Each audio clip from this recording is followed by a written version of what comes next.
Lifewide Education is responding to UNESCO's 2030 call for learning for a more sustainable world by facilitating inquiry and experimentation into ways Lifewide learning might contribute to a concept of lifelong learning that embraces consciously and fully the life-wide dimensions of everyday life. In my presentation, I want to share some ideas on how education and lifelong learning could evolve to support distant, sustainable futures for individuals, communities, societies, and the planet. Learning for a sustainable future requires societies to value doing certain things that are more likely to bring about a future that can be attained and sustained. So I'd like to start with the moral purpose of education.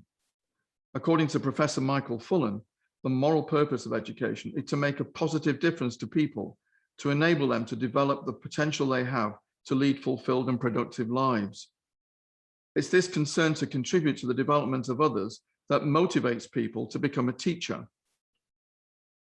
But we've reached a turning point in the history of human civilization where a new concern has emerged that will need to be addressed by educational leaders, policymakers, and practitioners, namely the concern that over the coming decades, we will need to learn attitudes, values, and behaviors that will help sustain and regenerate the health of our planet and the ecosystems it supports. This is a new and significant universal context for education and learning. With this concern in mind, the time has come to broaden the moral purpose of education to encompass making a positive difference to the health and vitality of the planet that sustains all life. The young students of today are likely to live well into the next century, and the education they receive today must provide the foundation for 100 years or more of learning to adapt to a world that's in continuous formation, a world that will be profoundly different to the world we know today. These are the core challenges for educational policymakers and practitioners who are concerned about the distant rather than the near future. Education policies and practices across much of the Western world are influenced by neoliberal thinking in the service of a social market economy. They are focused on the present and near future, preparing people for the world of work they will enter when they leave full-time education. They're characterized by prescriptive curricula based on a predictive, outcomes-based model of learning and assessment. There's an underlying assumption that by equipping students with the knowledge and skills to perform in the present, they will automatically be able to adapt to and cope with new situations in the future. But for the first time in human history, we're approaching a future that will be fundamentally different from our present. According to Daniel Susskind, the pathway to future involves increasingly rapid introductions of new technologies, ever-expanding information flows, decreasing shelf life of knowledge, more automation and less work for most people. People will increasingly need to coexist with intelligent machines and AI, and humans themselves are likely to be part machines and incorporate AI, posing profound questions on what it means to be human and profound questions on how we equip young people today to undertake this journey. The first challenge of learning for a distant future is framed by a question like, how do we sustain and regenerate ourselves for a lifetime of learning in a world that's in a continuous formation, recognizing that we are active participants in its formation? We drew this picture on the wall of our center at the University of Surrey to remind ourselves that the world of learning outside the educational institution is messy, full of ambiguity, uncertainty, and conflict, requiring negotiation and resolution. In this world, knowledge is contextual, situational, experiential, partial, tacit, and often embodied in the practice and behaviors of people. But formal education encourages learners to only appreciate learning through an academic perspective, a way that is fairly linear, logical, and unproblematic, that mostly comes from listening to authorities, reading texts, answering questions through essays, and generally complying with the rules of the institutional system of learning and behaving. More than this, institutions create stable, safe, low-risk environments for learning, which is structured, encouraged, and supported, and where the information needed to learn is already codified in books, articles, and easy-to-access lectures and PowerPoint presentations. In the world outside education, there are usually no textbook answers to a situated problem involving unique people in unique circumstances. In fact, there may be no clear-cut answers, only partial answers that must be implemented and adapted to fit the context in an experimental way. It's all far removed from the predictive outcomes-based learning we find in formal education, and we need to develop learning experiences that require these other forms of learning. Professor Ron Barnett says that education focused on the present is formed around knowledge and skill-based curricula, whereas future-oriented education engages deeply with the ontological dimension of being human in a world of great uncertainty and fluidity. His argument provides a philosophical foundation for the idea of a pedagogy for future learning, and the idea that lifelong learning is a never-ending process of becoming. The challenge of learning for the future requires us to develop the values, attitudes, and capabilities necessary to learn in any context and situation, and to develop attributes such as fortitude and resilience to cope with disruption and adapt to entirely new situations and circumstances. The question is, do we learn such things in schools, colleges, and universities? Or is the development of the human spirit and character a project that requires us to engage with every aspect of life? But there's no point in learning for a distant future if we can't sustain that future. So the first challenge is nested within a second challenge that can be framed by a question like, how do we learn for a sustainable distant future? Many decades of scientific research has shown that human behaviors have not only reshaped our world to make it more habitable for more humans, but in doing so, we've had a serious detrimental impact on planetary resources and systems that sustain all forms of life. It's only a matter of time before we cause irreversible damage. The second universal challenge focuses attention on learning and unlearning how individually and collectively we can live a life that minimizes damage to our environment and wherever possible, act in ways that will help regenerate the world so that humankind has a future. The great challenge of sustaining our future has the characteristics and qualities of a wicked problem defined by Rittel and Weber. It comprises a multitude of complex, interrelated problems which are difficult to solve because of incomplete, contradictory, and changing requirements. They're often difficult to recognize. There are no right and wrong answers, only many possibilities, and the many stakeholders have different perspectives, conflicting priorities, and partial solutions. The vast scale, complexity, and multifaceted nature of the problem requires the whole of humanity to be involved in tackling it, and we all have a responsibility to make our own contributions to solving it. The United Nations is the world's global strategic thinker and planner when it comes to sustainable development and providing leadership in policy making. The wicked problem of humanity's future survival is framed by the United Nations 2030 Agenda for Sustainable Development, which offers 17 Sustainable Development Goals and 169 associated targets. Education has its own goal, SDG number 4, and its role is to ensure inclusive and equitable quality of education and promote lifelong learning opportunities for all. Embedded in SDG 4 are two important roles. The first is to raise awareness of the problem of sustainable development in all societies and develop understanding of what we have to do as a responsible human being to play our part in engaging with the problem. The second role is to encourage the development of cultures that value individuals' efforts to live their lives for a more sustainable future, that encourage and enable individuals and societies to keep on learning how to sustain themselves and regenerate their world throughout their lives. But learning for a sustainable future will only work if we develop and own our own goals to guide our everyday behaviors. The SDGs and related actions are directed at governments, NGOs, large corporations, and global agencies. So it's not easy for individuals to understand how they might use them to guide their actions in their everyday lives. The United Nations recognizes this, and its 10-year Sustainable Lifestyle and Education Program, in collaboration with Futera, developed the Good Life Goals.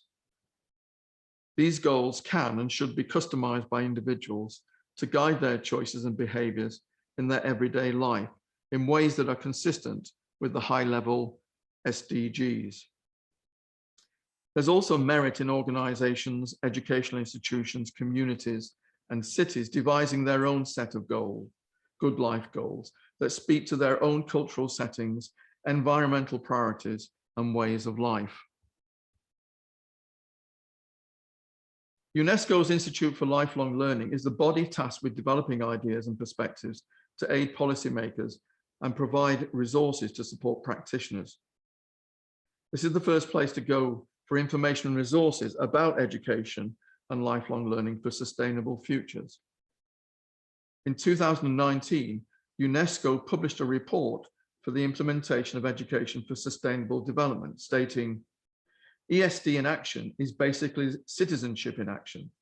It evokes the lifelong learning perspective taking place not only at school, but also outside the school environment throughout the life of each individual. ESD in action requires a new perspective on the roles and functions of schools. The Education for Sustainable Development Roadmap was published in 2020. It defines 5 priority areas for member states to support and implement ESD.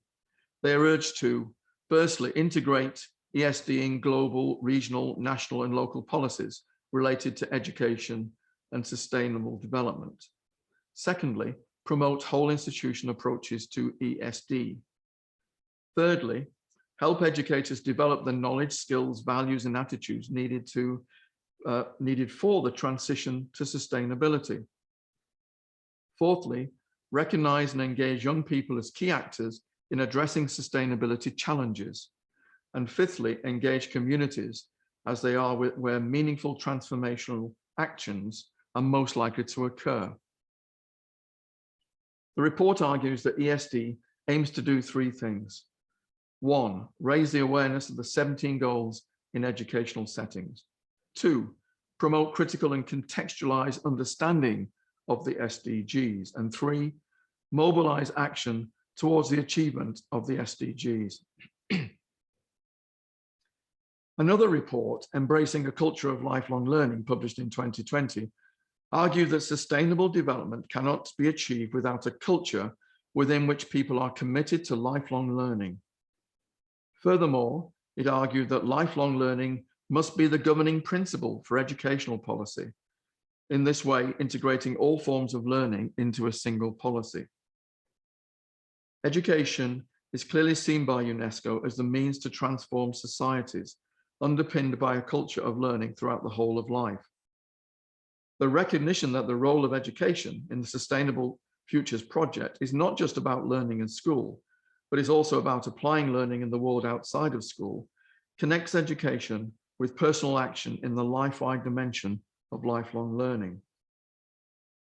UNESCO's Institute for Lifelong Learning also commissions foresight studies to imagine what the future might look like.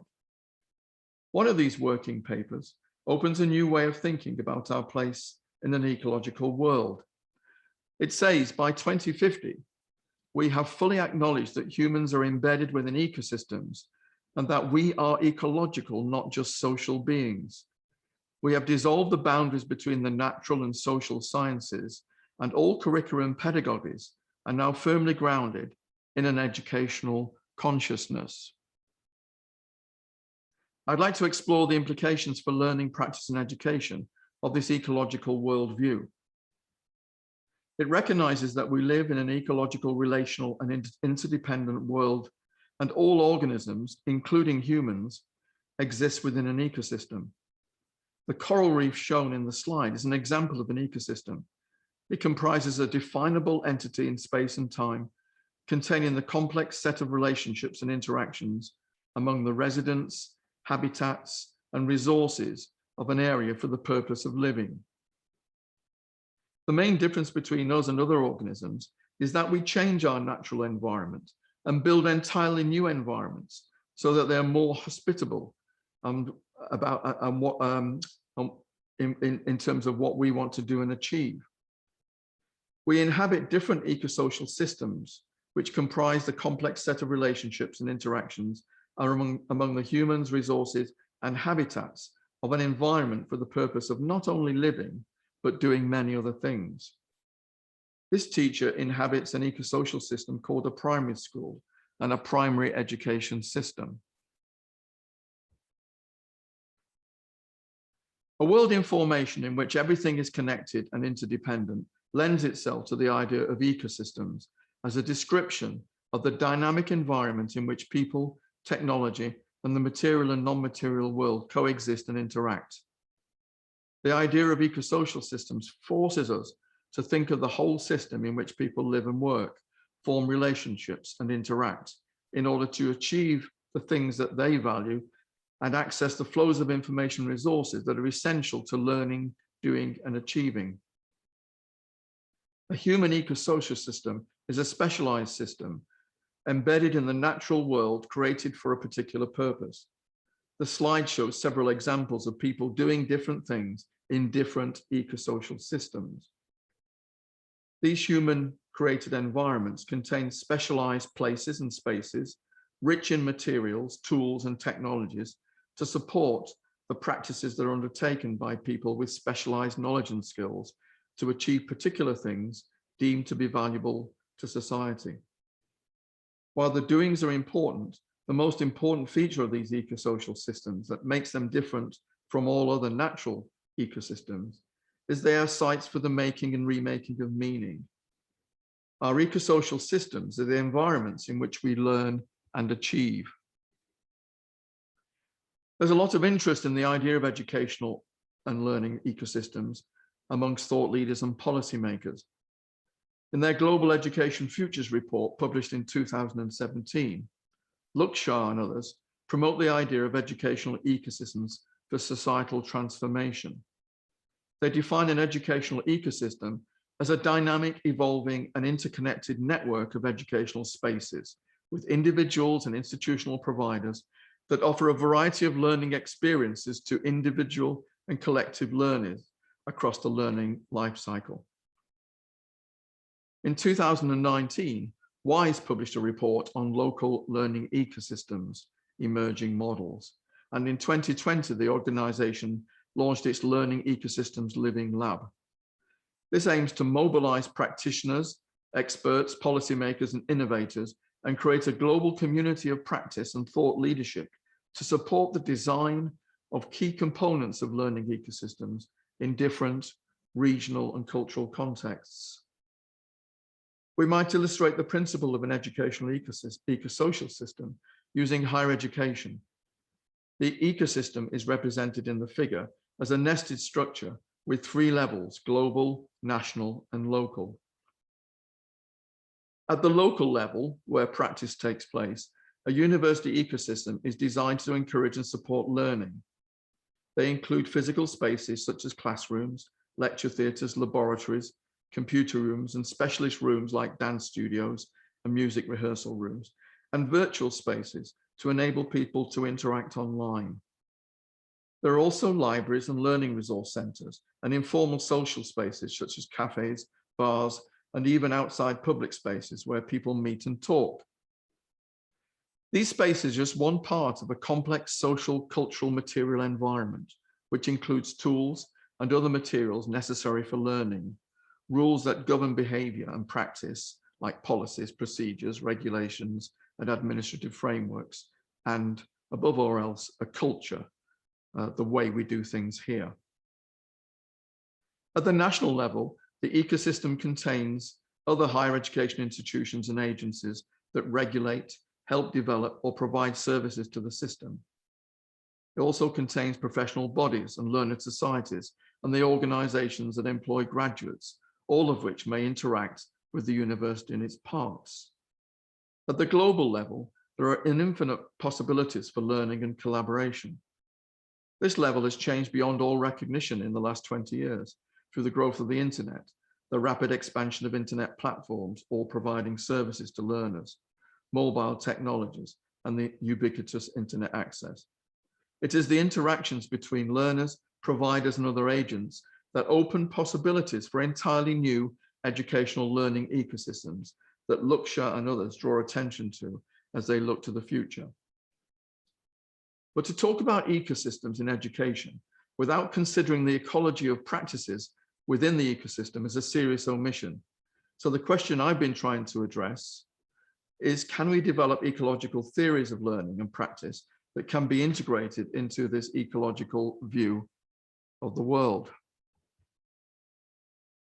When we engage in professional practice, such as a teacher engages in every day, we place ourselves in the practical and conceptual territory of learning through the experience of doing something in order to achieve something that is professionally valuable. Learning through the experience of doing connects us to the great educational theorist, John Dewey. For Dewey, doing and the experience that emerges from doing is always a dynamic two-way process. He referred to this process as a transaction. He said, when we experience something, we act upon it. We do something, then we suffer or undergo the consequences. We do something to the thing, and then it does something to us in return. The consequence of our doing is that it changes us. He used the term undergo to reflect the dynamic nature of the change that accompanies interaction. Building on Dewey's ideas, anthropologist Tim Ingold tells us that we should not think of ourselves and our environments as separate things. We are indivisible, bound together through an ecology of life and of living, and experiencing and developing through our experiences of the world. He said, organism plus environment should not denote a compound of two things, but one indivisible totality. This totality is not a bounded entity, but a process in real time, a process that is of growth or development. This way of perceiving ourselves in the world is core to the ecological worldview within which learning and education can be understood. What does this theoretical model look like if we apply it to real practice? For example, a teacher when she is teaching. Here we have a wonderful sight of a teacher in her classroom with her children immersed in an activity for the purpose of learning. She is clearly living the moral purpose of education, and there is real joy on the faces of all participants, teacher and children alike. The teacher perceives her environment and makes sense of the situation. Through years of training and practical experience, she has undergone to be in this situation. And furthermore, she will have planned her lesson before she enters the classroom. So we can say, in the way that Dewey would recognize, she has undergone, ready to fulfill her role as a teacher in this particular situation. From her learned repertoire of actions, she selects the actions that are most likely to engage her students. She monitors the effects and adjusts her actions where necessary. Learning and other achievements emerge through the interactive process. It's not prescribed.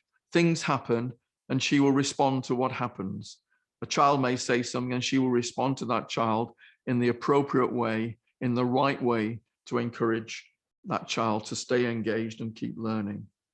And after the class, she critically reflects on her actions and their effects and learns from a remembered experience and imagines new possibilities.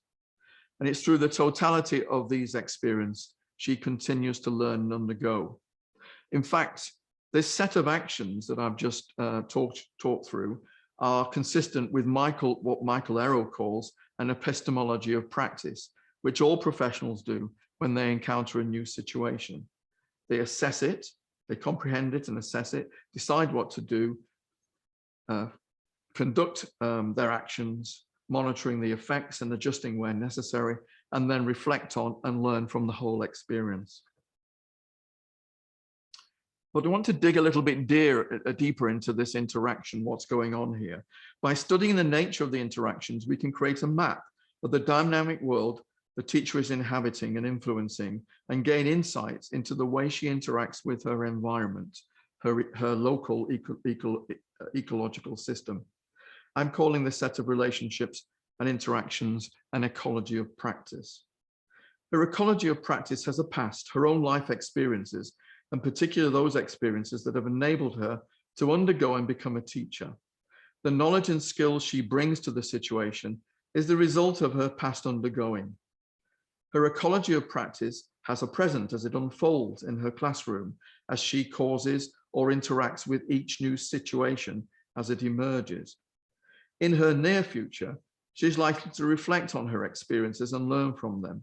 And in a more distant future, she will draw on the experience and what she's learned as she plans new actions.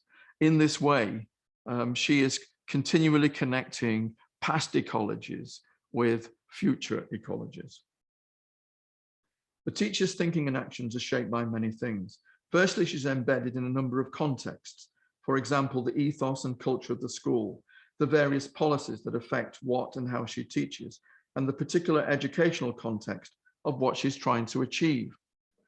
Secondly, as she takes in the information flows, she can perceive affordances, opportunities for action as the children participate in the activities she has created.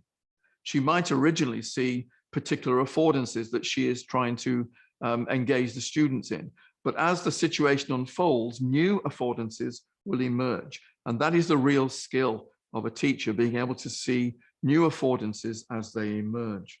There are abundant resources in this environment to stimulate and support learning, but the most important resource of all is the teacher and the children themselves. The classroom is a special place for learning in a school that is also a special place for learning. The children expect to learn when they come to this place. They inhabit a physical space, but the teacher also creates cognitive, psychological, emotional, and playful spaces for interaction and learning. Everyone and everything in this environment is related, and these relationships are used and developed through the particular activities that are orchestrated and facilitated by the teacher. Activities that are intended to cause interactions that will lead to learning. The components of this ecology for practice, in which the intentional outcome is learning and development, are woven together by the teacher in a part deliberate, part opportunistic act. The idea of weaving is critical to this notion of an ecology of practice. The teacher is creator, but she only comes to understand the effects of her ecology as it unfolds. And so she monitors the effects and adjusts her actions where it's appropriate. Through her actions, the tools she uses, and the feedback she gains through her senses, the teacher extends her mind and body into this environment so that she becomes indivisible with it and the ecology she is creating. Within the ecology, meanings are shared and co-created, and the totality of the experiences enable both the teacher and the children to undergo.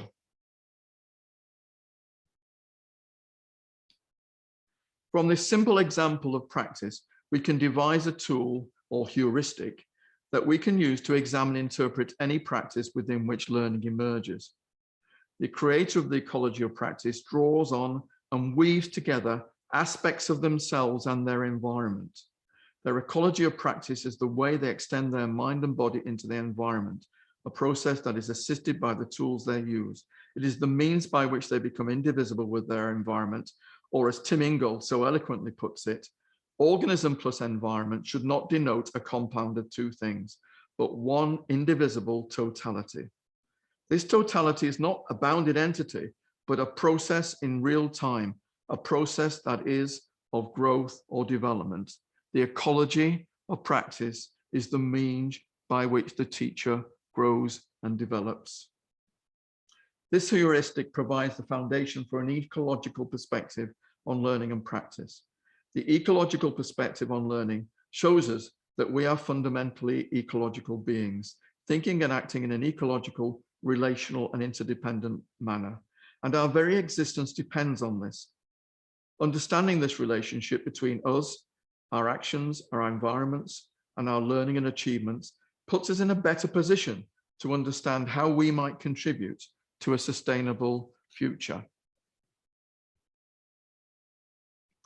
What do we need to do then to move towards the UNESCO vision of a culture in which a continuous learning ethos pervades all spheres of life, learning for oneself, for others, and for the planet, driving sustainability?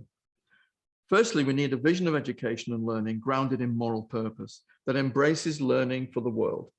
The moral purpose of education and lifelong learning needs to not only make a positive difference to people, to enable them to develop and fulfill their potential, it also needs to contribute to the health and vitality of the planet that sustains all life. We must also acknowledge that while education can do much to develop knowledge and understanding and empathy for a world that needs our concerted and deliberate action to sustain and regenerate it, education alone cannot achieve this goal. The UNESCO vision for a sustainable future highlights the important role of lifelong learning. This 2050 vision is of a world that has undergone a deep cultural shift based on strong awareness of the innate potential of learning, a continuous learning ethos pervading all spheres of life. However, in order to achieve this cultural shift, we need an enhanced vision of lifelong learning that values learning as a life-wide, every part of life at any point in life in time, and lifelong, every point in time along the journey of life enterprise. It's a vision and culture that reaches beyond the SDG 4 goal to promote lifelong learning opportunities for all, to Edward Lindeman's idea that the whole of life is learning, therefore education can have no ending. We need policies that integrate and support education and lifelong learning for sustainable futures. Changing attitudes and behaviors to secure a sustainable future will not be easy, and it will only happen if people are aware of their impacts on the world in their everyday lives and act in ways that minimize the damage of such impacts. For this reason, we argue that the life-wide learning dimension of life needs to be explicitly recognized in the lifelong concept of learning. As the slide shows, the concept of life-wide learning provides the most comprehensive and inclusive framework within which to understand learning, personal development, and action. It includes formal learning in instructional environments and non-formal and informal learning in unstructured environments. It values situational and experiential learning that emerges in the course of everyday living, as well as learning that is deliberate and intended. It is our capacity to reflect on experiences across our whole lives and extract new meaning that enables us to integrate and apply our learning to other situations in future. The slide highlights the fact that our lives are made up of different spaces. Each space is characterized by its own rhythms and timeframes, places and environments, people, activities and experiences. In these different parts of our life, we think and interact with different people, have different sorts of relationships, adopt different roles and identities, and do different things. In these spaces, we experience different sorts of challenges and problems, seize, create or miss opportunities, and encounter setbacks and failure, as well as achieve success. In this collection of spaces, we experience the full range of human emotions. We aspire to achieve our ambitions, learn to love, cope with illness, and ultimately experience our own demise. It's also in the life-wide dimension of our life where our positive and negative impacts on the world are manifest. For example, when we travel, when we water our garden or burn garden waste, when we teach our children something, or drive our car, or go shopping, or socialize with friends, or engage in our hobbies. And it's in this dimension of our life where we learn to change our behaviors in ways that minimize and or mediate the unconscious damage we can cause to the world or add value to it. The life-wide dimension of our life contains all the circumstances of our current life and determines who we are and who we are becoming. It is in this dimension of our life that we learn to make changes. We change, we develop our behaviors through the choices we make, which is why this dimension of living and learning is so important to the idea of sustainable futures. For all these reasons, we argue that the life-wide learning dimension of life needs to be explicitly recognized in the lifelong concept of learning. Crucially important to learning for a sustainable future is the adoption of an ecological worldview that fully acknowledges that humans are, like all other organisms, embedded within ecosystems, and that we are ecological, not just social beings. and that everything we do and the phenomenon associated with our doings, like learning, creativity, and other achievements, are profoundly ecological in nature.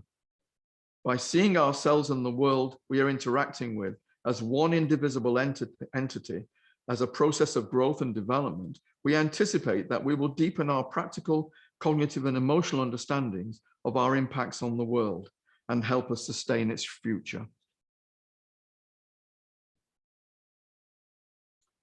John Dewey points out that when we try to bring about a change in ourselves, we experiment with the world to find out what it's like. We become a living experiment, the outcome of which is our own undergoing. The changes that occur to our understanding, our beliefs, our values, and our attitudes. Only by experimenting can we become a better version of ourselves. This brilliant cartoon by artist Tom Chalkley summarizes this very well. Our hunter-gatherer ancestor comes to understand his world by engaging with it, by experimenting with it as he hunts and gathers, by attending to it and being aware of his actions in the world, by observing other interactions in the world, and by reflecting on and integrating his experiences and the learning he's gained, he gains a deeper understanding. He achieves the wisdom that he can then pass on to others.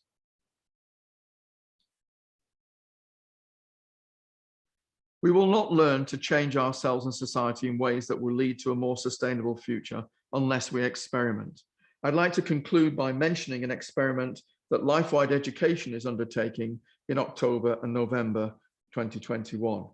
It takes the form of an open experiential inquiry where participants will undertake to interpret one or more sustainable development goals in the context of the opportunities they have in their own life to impact the world and bring about change.